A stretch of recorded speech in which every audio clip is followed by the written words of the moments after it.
दोस्तों, सर्दियों का दिन होता है। एक युवक रात के 11 बजे बहुत ही मुसीबत में होता है। वो कई लोगों से मदद की गुहार लगाता है, लेकिन कोई भी उसका मदद नहीं करता है। फिर वो मदद के लिए एक व्यक्ति का दरवाज़ा खटखटाता है और उस दरवाजे के अंदर से एक महिला निकलती है और उस महिला से वो कहता है कि आप हमें बचा लीजिए। लेकिन वो महिला कहती है कि हमारे पास ऐसा कुछ नहीं है जिसके वजह से हम आपको बचा लें। ऐसा करिए कि आप दूसरे जगह चले जाइए। फिर वो युवक उस महिला से हाथ पांव जोड़ने लगता है और कहता है कि प्लीज़ एक रात मुझे यहीं पर रहने दीजिए, हमारी हालत तो देखिए। फिर बार बार विनती करने से महिला मान जाती है और कहती है कि ठीक है। इसके बाद दोस्तों वो युवक वहीं पर रुक जाता है और फिर उस महिला के साथ रात भर जो कुछ होता है, इस घटनाक्रम को जानने से पहले आप सभी से वही एक छोटा सा रिक्वेस्ट है कि अभी तक आप लोग हमारे चैनल पर नए हैं और चैनल को सब्सक्राइब नहीं किए हैं तो दोस्तों चैनल को सब्सक्राइब कर लें और वीडियो को लाइक शेयर कर दें, ताकि हमारा भी हौसला बुलंद होता रहे आप लोगों के प्रति। दोस्तों, आज की जो ये सच्ची घटना है वो है रांची प्रदेश की। रांची का एक खूंटी जिला होता है, काफ़ी पिछड़ा हुआ होता है दोस्तों। वहाँ पर आदिवासी लोग रहते हैं। वहीं का एक युवक होता है जिसका नाम रतन होता है। उसकी बहन ने उसको बुलाई थी तो वो अपने बहन के घर बस पकड़ करके गया होता है। उसकी बहन ने उसको एक मोटरसाइकिल देने के लिए बुलाई थी, इसलिए वो युवक अपने बहन के घर मोटरसाइकिल लेने के लिए गया था। उसकी बहन मोटरसाइकिल उसको रात दूत देती है और कहती है कि तुम्हारे जीजा घर पे नहीं हैं। उसके जीजा जो होते हैं वो मुंबई काम करने के लिए चले गए होते हैं, इसलिए वो बाइक जो है घर में ही रहती है। इसलिए उसकी बहन अपने भाई को बुला करके अपने भाई को दे देती है और कहती है कि वो घर पे है नहीं तो ये घर में पड़ी रहती है, इसलिए तू ले जा अपने घर और इसको चलाना। जब तुम्हारे जीजा घर आ जाएंगे तो तुम इसको ला करके दे जाना। फिर दोस्तों वो युवक अपने बहन के घर से लगभग रात के 8 बजे चलता है। उसका घर जो होता है लगभग 40 किलोमीटर दूर होता है, इसलिए हड़बड़ी नहीं होता है उसको तो लगता है कि अब हमारे हाथ में बाइक है, हम आराम से 1-1.5 घंटे में अपने घर पहुंच जाएंगे। जैसे ही अपने घर से वो युवक बाइक लेकर के निकलता है कि रास्ते में उसकी बाइक जो है पंचर हो जाती है। जैसे तैसे करके वो पंचर बनवाता है। जैसे ही पंचर बनवा रहा होता है तो दुकान वाला कहता है कि भैया आपका ट्यूब जो है वो पूरा खराब हो चुका है, पंचर से काम नहीं चलेगा, ट्यूब ही लगवाना पड़ेगा। और उस युवक के पास पैसे भी उतने ज़्यादा नहीं बचे थे, जो कुछ भी था उसका और वो तेल डला लिया था और कुछ पैसे बचे थे उसका वो ट्यूब लगवा लेता है। इसके बाद उसके पास पैसे नहीं बचते हैं, पूरे पैसे खर्च हो जाते हैं और फिर ट्यूब लगवा करके वो वहाँ से बाइक लेकर के चल पड़ता है और भगवान से ही प्रार्थना करता है कि अब हमारी बाइक जो है वो न नसाए, नहीं तो हमारे पास एक भी रुपए नहीं है, हम रात में कहाँ जाएंगे, किसका सहारा लेंगे। आखिरकार दोस्तों कुछ दूर तक लड़का जाता है बाइक को लेकर के। जिस चीज़ का डर उसे सता रहा है वही उसके साथ हो जाता है। उसकी बाइक जो है फिर दोबारा से पंचर हो जाती है और वो काफ़ी परेशान हो जाता है और लगभग रात के 10 भी बज जाते हैं। फिर वो कुछ लोगों से वो साइकिल मांगता है और कहता है लोगों से कि आप लोग हमारा मदद कीजिए, साइकिल दीजिए, बाइक यहीं पर खड़ी रहेगी, हम सुबह आकर के आप लोगों का साइकिल दे जाएंगे और बाइक को ले जाएंगे। लेकिन लोग उसको साइकिल तक नहीं देते हैं और कहते हैं कि शायद ये हमारा साइकिल लेकर के चला जाएगा, हम बाइक का क्या करेंगे। उस ज़माने में दोस्तों बाइक का कोई बहुत ज़्यादा महत्व नहीं था, लोग नहीं जानते थे। 2001 की बात है ये।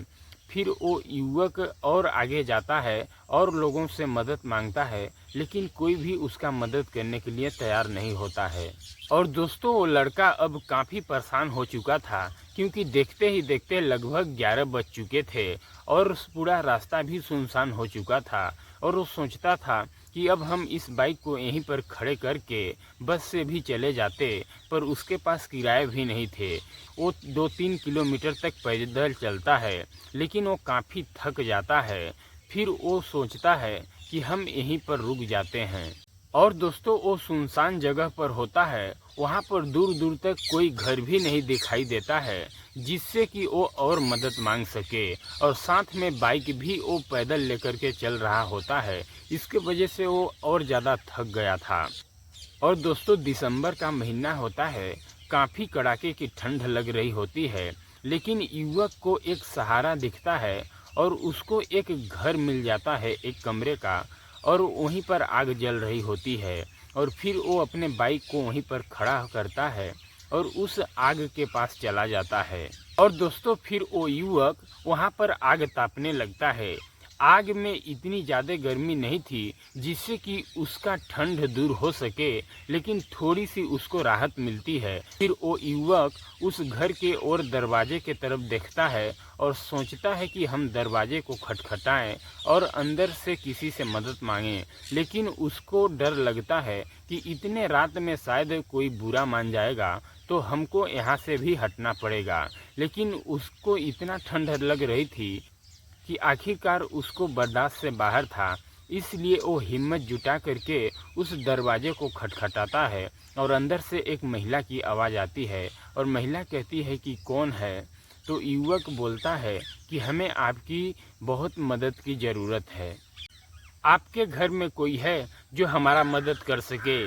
तो महिला कहती है कि हमारे घर में ऐसा कोई नहीं है जो आपकी मदद कर सके, प्लीज़ आप यहाँ से चले जाइए। फिर युवक कहता है कि हम बहुत ही गंभीर हालत में हैं, आप हमारी हालत देखिए, हम यहाँ से इतनी रात कहाँ जाएं, हमारे पास कोई साधन नहीं है। फिर महिला कहती है कि हमारे पास भी ऐसा कुछ नहीं है जिससे हम आपकी मदद कर सके। और फिर वो युवक वहाँ पर हाथ पांव जोड़ने लगता है उस महिला से और कहता है कि प्लीज़ आप दरवाज़ा खोलिए और एक बार हमारा हालत देखिए। फिर वो महिला अंदर से ही पूछती है कि आपके साथ और कौन है। तो युवक बताता है कि हम अकेले हैं। और फिर महिला पूछती है कि आपका नाम क्या है।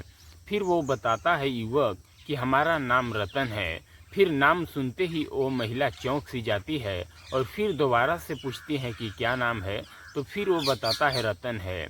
और वो महिला फिर घर के अंदर से ही थोड़ा सा दरवाज़ा खोलती है और अंदर से ही देखती है तो युवक जो है वो अकेले रहता है। फिर वो महिला अंदर से बाहर निकलती है और उस व्यक्ति का हाल समाचार पूछती है कि तुम इतने रात में इतने मुसीबत में कैसे हो। फिर वो व्यक्ति जो होता है वो सारी सच्चाई बताता है कि हम कैसे और कहां से गए थे, बाइक लेने गए थे और रास्ते में बाइक हमारी ख़राब हो चुकी, इसलिए इतने रात हो गए और काफ़ी मुश्किलों का सामना हम करते हुए आ रहे हैं और कोई भी हमारा मदद नहीं किया। सारी सच्चाई जो है वो व्यक्ति उस महिला से बताता है। जैसे ही उस महिला से वो व्यक्ति आप बीती बात बताता है तो महिला भी सोचने समझने लगती है और फिर उस व्यक्ति को कहती है कि ठीक है, कोई बात नहीं है। फिर वो व्यक्ति उस महिला से कहता है कि अंदर नहीं तो आप हमें कुछ लकड़ियाँ दे दीजिए, हम यहीं पर बाहर आग के सहारे ही रात गुजार लेंगे और सुबह हम अपने घर के लिए चले जाएंगे। और दोस्तों फिर वो महिला घर के अंदर जाती है और घर के अंदर से एक बोरे लेकर के आती है और माचिस और साथ में कुछ लकड़ियाँ लेकर के आती है।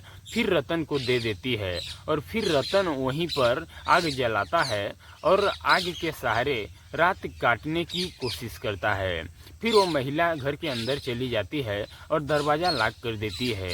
जैसे ही इधर 1-2 घंटे का और समय बीतता है, फिर वो महिला जो है रतन के लिए एक थाली में खाना लेकर के आती है और रतन से कहती है कि ये लो, तुम खाना खा लो। फिर रतन उस महिला से कहता है कि आप क्यों हमारे लिए परेशान हो। फिर वो महिला कहती है कि नहीं, आप खा लो, आप पता नहीं कब से खाना खाए होंगे, भूखे होंगे। फिर दोस्तों रतन जो था वो भूखा तो था ही, फिर वो 4 रोटी बना करके लाई थी महिला और सब्जी बनाई थी। फिर रतन खा लेता है और कहता है उस महिला से कि आप भी खा लो। फिर वो महिला कहती है कि हम तो खाकर ही सोए हुए थे, ये आपके लिए बनाए हैं, आप खा लीजिए। फिर दोस्तों रतन जो होता है वो खाना खाने लगता है और महिला जो है वहीं पर बैठी होती है। फिर वो दोनों आपस में बातचीत करने लगते हैं और रतन महिला से पूछता है कि आगे मार्केट कितना दूर पर है, वहाँ पर हमारी बाइक बनेगी या नहीं। फिर महिला बताती है कि यहाँ से मार्केट लगभग 8-10 किलोमीटर दूर है, वहाँ पर आपकी बाइक बनेगी या नहीं बनेगी ये हमें मालूम नहीं है। फिर रतन उस महिला से उसका नाम पूछता है तो महिला कहती है कि हमारा नाम सुनोगे तो आप हंसने लगोगे। फिर रतन कहता है कि ऐसा कोई बात नहीं है कि हम हंसने लगेंगे। फिर वो अपना नाम बताती है कि हमारा नाम रत्ना है। फिर इसे सुन करके सच में रतन हंसने लगता है।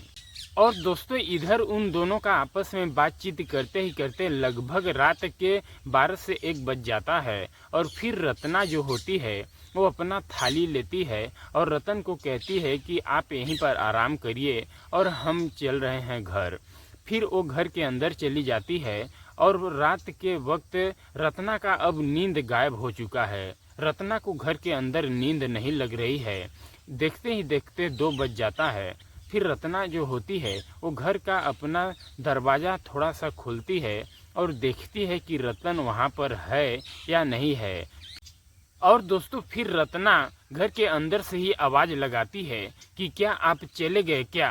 फिर रतन जो होता है दरवाजे के ही बगल में खड़ा होता है और कहता है कि हम यहाँ पर दरवाजे के पास में हैं। फिर रत्ना जो है वो दरवाजे से बाहर आती है तो देखती है कि रतन जो है वो आधा भीग चुका है और उसी बोरे को ओढ़ करके वहीं पर खड़ा था। और रतन कह रही होती है कि जब बारिश हो रही थी तो तुम्हें आवाज़ लगाना चाहिए। तो रतन बोला कि हम आपको परेशान नहीं किए, इतने देर से काफ़ी परेशान कर ही रहे हैं, इसलिए हम और ज़्यादा परेशान करने की नहीं सोचे।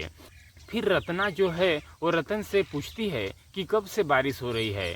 तो रतन कहता है कि तुम जब से घर के अंदर गई उसके बाद से ही बारिश चालू हो गई। तो रत्ना बोलती है कि तुमको आवाज़ लगाना चाहिए ना, हम तुमको बचाने के लिए कुछ उपाय करते। तो वो कहा कोई बात नहीं है, हम नहीं परेशान किए आपको। और दोस्तों फिर वो महिला जो रत्ना होती है वो रतन का हालत देख करके रत्ना को कहीं न कहीं दया आ जाता है और रतन को वो घर के अंदर बुला लेती है और एक सूती कपड़ा देती है उसे पहनने के लिए। फिर रतन जो होता है वो अपने राजदूत के डिग्गी में अपना गमछा रखा होता है। फिर वो गमछा लेकर के आता है और अपने कपड़े बदल लेता है और रत्ना जो है वो कहती है कि तुम हमारे बिस्तर पर सो जाओ। फिर दोस्तों रतन जो होता है उस महिला के बिस्तर पर सो जाता है और रजाई ओढ़ लेता है और रत्ना जो होती है उसी चारपाई पर बैठ जाती है। और फिर अंधेरा होता है और दोस्तों घर में पूरा अंधेरा होता है और फिर वो एक दूसरे से बातें करने लगते हैं। और फिर रत्ना जो है रतन से पूछती है कि क्या अभी भी ठंड लग रही है। तो रतन कहता है हाँ अभी भी लग रही है। और इधर रत्ना जो होती है उसको भी वो बाहर बैठी थी तो उसको भी ठंड लग रहा होता है। फिर रत्ना भी अपना पैर जो है रजाई में डाल लेती है और धीरे धीरे करके बराबर में ही सो जाती है दोस्तों। और फिर दोस्तों वो आपस में एक दूसरे से बातचीत करते ही रहते हैं। और रतन पूछता है कि क्या तुम यहाँ पर अकेली रहती हो। तो रत्ना बताती है कि हाँ हम यहाँ पर अकेले ही रहते हैं। और दोस्तों रतन जो होता है उस महिला से उसके पति के बारे में पूछने लगता है। तो महिला बताती है कि हमारे पति जो हैं वो दूसरी शादी कर लिए हैं, हमें छोड़ दिए हैं, ये हमारे माँ का घर है और हमारी माँ भी 1 साल पहले इस दुनिया को छोड़ करके चली गई, तो हम अकेले ही रहते हैं। फिर रतन उस महिला से पूछता है कि फिर आपका खर्चा कैसे चलता है। तो महिला बताती है कि हम कुछ मुर्गियां और बकरियां पाल करके रखे हुए हैं, उन्हीं से हमारा जो खर्चा है चलता है। और दोस्तों आदिवासी क्षेत्र होता है, काफ़ी पिछड़ा हुआ होता है। फिर वो महिला रतन से पूछती है कि क्या आपकी शादी हो चुकी है। तो रतन बताता है कि अभी तक हमारी शादी नहीं हुई है। फिर दोस्तों वो एक दूसरे से बातचीत करते ही करते इस तरह से खो जाते हैं कि आपस में एक दूसरे के साथ वो शारीरिक संबंध भी बना लेते हैं। फिर दोस्तों इधर देखते ही देखते भोर का समय हो जाता है। रत्ना की जो मुर्गियां होती है वो आवाज देने लगती है, तो रत्ना को मालूम चल जाता है कि भोर हो चुका है। फिर वो रतन को जगाती है और कहती है कि सुबह हो गया है, आप यहाँ से अब चले जाओ। फिर रतन उठता है और रत्ना से कहता है कि आप हमें क्या 50 रुपये दे सकती हो, हमारे पास पैसे नहीं हैं, फिर हम कभी आपको दे जाएंगे। फिर रत्ना 50 रुपये देती है और रतन वहाँ से चला जाता है। फिर वहाँ से रतन जो है जाने लगता है। जैसे ही रतन वहाँ से चलता है तो रत्ना रतन से कहती है कि क्या तुम दोबारा से फिर यहाँ पर आओगे। तो रतन कहता है कि यदि तुम बुलाओगी तो ज़रूर हम आएंगे।